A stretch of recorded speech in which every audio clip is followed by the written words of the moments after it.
Bonjour, eh bien aujourd'hui nous vous présentons le BM C650 GT face à la Honda Integra, équipé du kit business avec les sacoches et le top case parce que ce véhicule ne permet pas de ranger un casque d'origine. Un style très BMW pour le C650 GT, avec une proue qui rappelle les motos de la marque, une arrière massif, ce qui donne en fait à ce scooter un aspect très très statutaire. On est vraiment ample, on a des plastiques qui peuvent bouger, un ajustement des pièces qui est parfois aléatoire et surtout des rangements dont les charnières sont tellement souples qu'on ne retombe pas forcément sur ses pattes quand on essaye de les refermer. Pour le reste, on notera des rétroviseurs que l'on peut replier mais qui vont buter dans la bulle et quelques tout petits détails comme ça qui parfois peuvent choquer sur un véhicule de ce tarif. Pour le reste, sinon, c'est vraiment sympa, c'est agréable à voir et c'est très très moto dans le style. Pour l'Integra, on a quand même un véhicule qui est plus léger de l'avant, hein, avec une ligne un peu plus effilée, beaucoup plus orienté moto, une route 17 pouces, avec à l'arrière par contre ce kit de bagagerie business qui va prendre une place folle, qui va la rendre beaucoup plus large. Mais sinon, le style, je trouve que ça s'intègre bien et j'apprécie particulièrement l'Integra pour ça. Question finition, on a encore quelques petits détails qui peuvent choquer, des plastiques pas toujours très valorisants dont on se demande comment ils vont vieillir, mais l'utilisation par exemple de l'aluminium à certains endroits qui rend une petite patine qu'on n'a pas forcément sur le BM et une impression de légèreté globale. Eh bien comme toujours, le style c'est subjectif. Benoît semble mieux aimer l'Integra. Moi personnellement j'ai préféré le BM qui a un côté plus statutaire, plus volumineux, plus classe finalement. Bon alors question moteur, ces véhicules reprennent des architectures similaires. Nous avons des bicylindres en ligne, donc 700 cm3 sur le Honda, 650 sur le BMW, mais des puissances finalement inverses. Le Honda fait 50 chevaux et le BMW fait 66 chevaux. Donc nous verrons tout à l'heure en dynamique que ça fait une certaine différence. Par contre, au niveau des transmissions, ils sont totalement différents. Sur le BMW, on retrouve une transmission type scooter avec un variateur et une transmission finale par chaîne sous carter étanche. Alors que sur le Honda, nous avons aussi une chaîne à l'arrière, une chaîne libre sans carter, mais nous avons une boîte de vitesse DCT, c'est-à-dire à double embrayage. Donc c'est un système qui permet d'adoucir le passage des rapports par une prédisposition d'engager le rapport suivant de façon automatique. Donc on peut soit être en mode automatique complètement, avec un mode drive et un mode sport, et un mode totalement séquentiel où on passe les vitesses avec une palette au guidon. Pour finir, sur le plan des moteurs, on peut voir au niveau de la consommation, et nous avons quand même réalisé un peu plus de 4 litres avec le Honda, et pratiquement 6 litres avec le BMW. Alors, il est temps maintenant d'aborder le comportement en ville, ce qui va être important pour ces deux véhicules qui sont quand même de type scooter, même si ce sont des GT. Du côté Honda, on a un guidon qui est légèrement plus bas, qui est un petit peu moins large.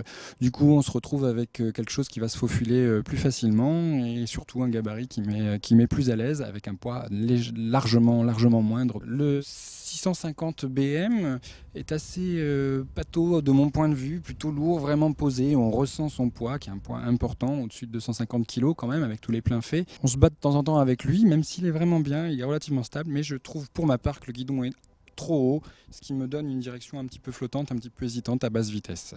Eh bien moi le BM, j'ai trouvé effectivement comme toi un peu pâteau en ville, un manque d'énergie en bas. Il faut passer les 4000 tours où là il décolle vraiment, donc c'est pas forcément un usage idéal en ville.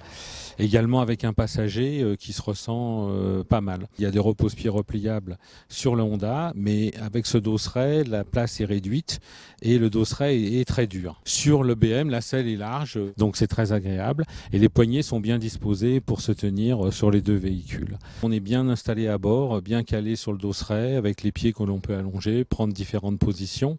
Et la bulle réglable, c'est quand même un plus, même si en ville, on roule pas très vite. Moi j'ai trouvé ça bien. Par contre les rétroviseurs moyens au niveau de la vision, j'ai préféré les rétros du Honda. Le Honda en ville, il est pas mal, il est très bien équilibré, il se faufile facilement, bon, un peu moins bien du fait que nous avons monté des sacoches qui augmentent plutôt son encombrement. La position de conduite est idéale, on manque par contre de place pour les pieds, on manque un peu de place à bord, il y a un gros poteau central, voilà. C'est pas vraiment un scooter, on a des difficultés pour l'enjamber.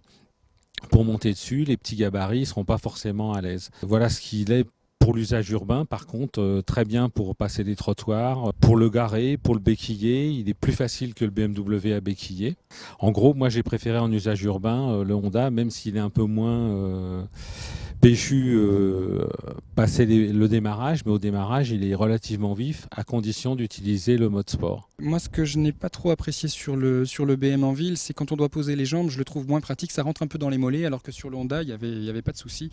Mais par contre, la selle du BM, elle est vraiment idéale, avec une arcade qu'on voit vraiment creusée, et ça permet aux petites jambes de vraiment bien se poser au sol. En ce qui concerne la route, j'ai pas vraiment de préférence, puisque les deux se valent de mon point de vue. Ils ont une efficacité différente, mais on les apprécie d'une manière ou d'une autre, quel que soit le chemin engagé. J'aime beaucoup la maniabilité du Honda. Par contre, lui, question confort, c'est royal.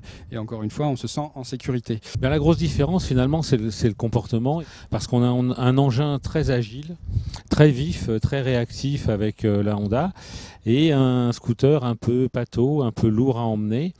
Et c'est surtout très sensible au niveau du freinage, où on a un freinage qui manque totalement de mordant. Il faut tirer assez fort dès que l'on veut conduire vite sur ce scooter, et surtout sur l'arrière qui est pas très efficace. Alors que sur le Honda, c'est une merveille, c'est onctueux, on peut totalement doser son freinage et c'est aussi très puissant. À emmener sur les petites routes, c'est vrai que c'est un plaisir parce que finalement, la partie cycle va tellement loin que l'on demanderait un moteur un peu plus performant, un peu plus vigoureux pour rouler plus vite ou du moins avoir des réactions en sortie de courbe plus rapides. Difficile de faire un choix. Peut-être que l'autoroute permettra de trancher dans ce cas-là. On va apprécier la bulle du BMW qui peut gagner quasiment 15 cm d'amplitude. Sur le Honda, on a une protection qui est moindre, mais du coup une bulle qui est un peu plus courte, au-dessus de laquelle le regard se place beaucoup plus facilement. J'ai par contre apprécié pour les grands trajets le BM, ça c'est une évidence. Bon, une petite remarque quand même, les suspensions sont meilleures sur la Honda que sur le BMW. Et effectivement, sur le Honda, au niveau protection, j'ajouterais que sur les mains, il n'y a aucune protection. Nous allons attaquer maintenant le dernier chapitre, donc l'équipement. Commençons par le BMW qui est équipé comme ce qu'on peut attendre sur un scooter, c'est-à-dire que nous avons un coffre qui s'ouvre au contact, qui permet de mettre 2 casques intégraux. Il est ouvert par vérin. Bon, très logeable, on peut mettre un grand sac, un ordinateur. Il y a 2 boîtes à gants de part et d'autre du tablier, donc assez profonde, assez pratique. Et on a une instrumentation très complète. On peut lire la consommation instantanée, les partiels, la vitesse maxi. Donc dans ce véhicule, il y a un kit qui comprend les selles chauffantes, passagers et pilote, les poignées chauffantes et également la pression des pneus en roulant. Et il y a un petit, on peut considérer ça comme un gadget, moi je trouve ça très intelligent, c'est un frein de parking qui se met automatiquement dès que l'on déplie la béquille. Sur le Honda, alors nous avons pris ce véhicule équipé du pack business qui comprend les sacoches et le top case parce qu'il n'y a pas de coffre à casque sous la selle. Mais ce kit, il faut savoir que ça ne permet pas non plus de mettre 2 casques. On peut mettre qu'un casque intégral dedans. Bon, c'est un peu dommage. Et les valises, elles sont encombrantes. Quand on stationne, on n'arrive pas à les ouvrir ou à les enlever. Et finalement, on ne rentre pas grand-chose dedans. Pour ouvrir la selle, il y a une serrure. C'est pas au guidon. C'est pas très pratique. Bon, au niveau de l'information, au niveau du tableau de bord, au niveau de ces choses-là, il n'y a aucun problème. C'est très bien fait, c'est pratique. Il y a un petit rangement au tableau de bord, qui ne se ferme pas à clé. Et le frein de parking, par contre, est pas mal fait. Il est assez accessible et facile à mettre. On va résumer les choses très très très simplement. 9 600 euros, 12 500 euros, donc pas de miracle niveau équipement. On sait que tout a un prix. Si vous voulez des rétroviseurs avec des miroirs réglables, les clignotants à LED intégrés, si vous voulez des feux durs, bon, on ne peut que se rendre à l'évidence. Le BM aura un catalogue qui sera plus étoffé par rapport au Honda, auquel on pourra rajouter par contre des poignées chauffantes et autres choses, notamment pour protéger les mains. On arrive à trouver des accessoires. Bon, alors Benoît, maintenant c'est l'heure du choix. C'est toujours difficile. Bon, moi, on va mettre de côté l'argent. Moi, je considère que j'ai l'argent, c'est pas un problème. Je pense que je vais prendre le BMW, bon, parce qu'il a un côté statutaire que j'aime mieux. Je le trouve plus joli. Bon, je sais pas ce que t'en penses, toi. Moi, en tant que célibataire, j'ai pas trop à voyager, je fais beaucoup de villes. Donc mon choix s'orientera naturellement vers un véhicule plus léger et peut-être un peu moins véloce, avec un peu moins de sensations, mais qui va me permettre de faire des économies.